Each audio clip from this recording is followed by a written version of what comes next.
Admittedly, I'm new to servant leadership. So when Mr. Pieper asked me to stand before you and present, I was quite honored. And it all started last summer. Actually, Chief Hudson asked if I would be interested in attending the International Servant Leadership Summit, which I agreed. And I enjoyed every aspect of it. I the sessions that I attended, I just listened to the presenters, and number one, I recognized some of these principles, although new to me. Um, I recognized some of these principles I'd already been utilizing in my life, which was nice. But then I also envisioned how I could use these same principles with my future career at Marquette. So I was hooked after that summit. It was only a 3 day summit, but I was hooked.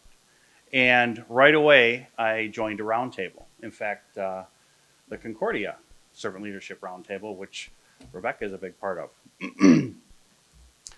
But with joining, I wasn't sure really what I had to offer because when I joined, I hadn't yet started at Marquette. So my work career mainly comprised of as a detective with the City of Milwaukee Police Department. And over half of my career I spent in the homicide unit. And working in that particular unit, you're basically immersed in kind of the worst, horrible events, and that's what you do. And what I found early on is that I wasn't able to talk about my day or talk about my work really with a lot of people. Not because of the aspect of confidentiality, talking about a case, or even the details or the specifics of a case, but it was more just the types of cases that I would go to every day are very disturbing. Just mentioning it, hey, how was your day? Well, man, boy, right after I got to work, I got sent to investigate a child was killed. And I see the expression on people's faces and the way they reacted, just saying, what I did or what I was sent to. So I knew right away I really couldn't talk about my work with a lot of people, and I didn't. So joining this roundtable, again, I really didn't know what I would have to offer, but I still wanted to be a part. So I just kind of sat back and absorbed everything I could, listened, and until a couple months later, one Thursday morning, we were going to talk about listening. I thought, aha, okay, now's when I can actually offer something.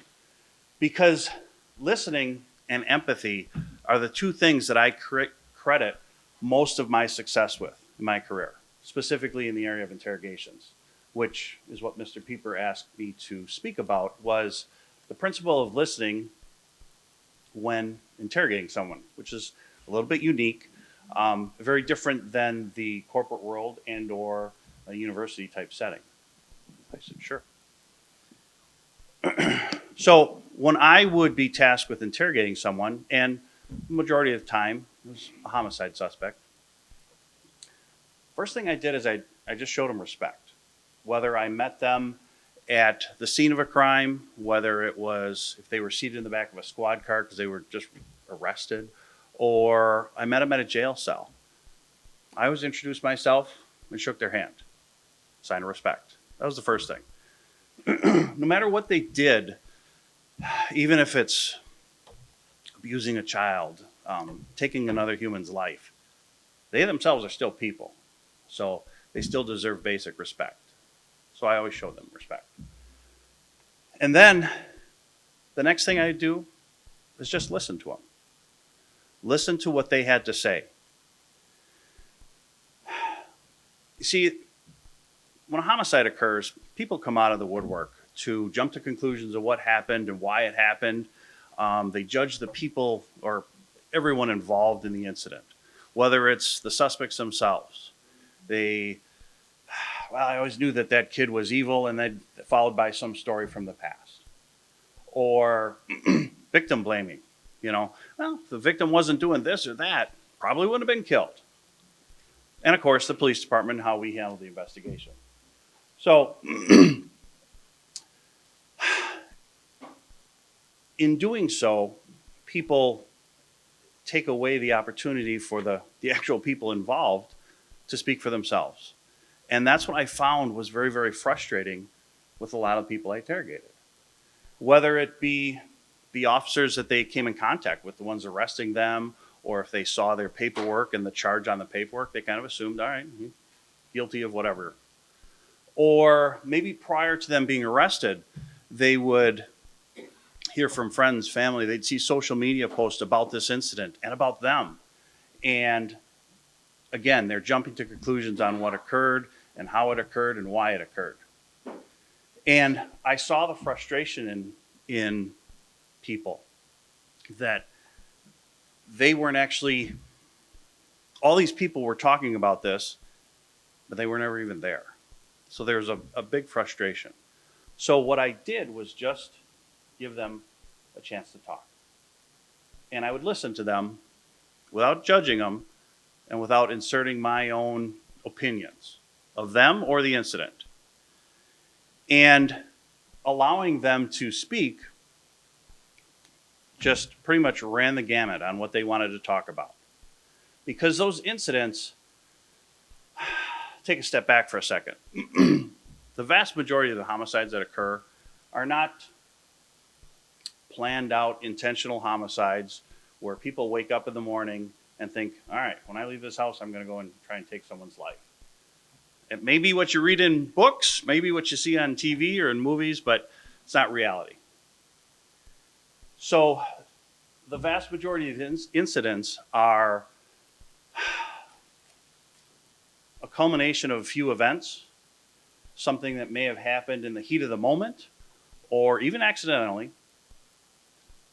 And that doesn't capture this person's lives.